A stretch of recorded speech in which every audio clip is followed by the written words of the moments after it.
நட்சத்திரங்கள் பாடுமா? என்னது நட்சத்திரம் பாடுமான்னு நீங்க கேக்குறது புரியுது.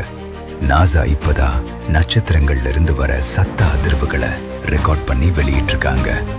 யோபு 38:7 3500 வருஷத்துக்கு முன்னாடியே விடியற்கால நட்சத்திரங்கள் பாடுதுன்னு தெளிவா எழுதியிருக்கு.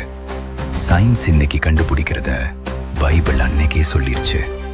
அடுத்தது, கடலுக்குள்ள ரோடு இருக்கா?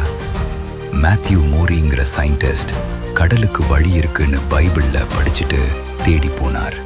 அப்புறம்தான் கடலுக்குள்ள நீரோட்டங்கள் இருக்கிறத கண்டுபிடிச்சார். இன்னைக்கு கப்பல்கள் எல்லாம் அந்த வழியை தான் ஃபாலோ பண்ணுது.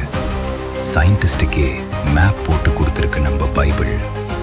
மூணாவது, காத்துக்கு எடை இருக்குன்னு நம்ம ஸ்கூல்ல தான் படிச்சோம். ஆனா இதையும் 3000 வருஷத்துக்கு முன்னாடியே யோபு 28:25 அவர் காற்றுக்கு நிறையை உண்டாக்கின்னு சொல்லப்பட்டிருக்கு. இவ்வளவு பெரிய ஆச்சரியங்களை பைபிள்ல அப்பவே சொன்னவர் எவ்வளவு பெரியவரா இருப்பார். படைப்பை தேடி போகாதீங்க, படைத்தவரை தேடுங்க. இயேசுவே பெரியவர்னு நீங்க நினைச்சா இந்த சேனலை சப்ஸ்கிரைப் பண்ணிட்டு கமெண்ட்ல ஒரு ஆமேன் சொல்லுங்க.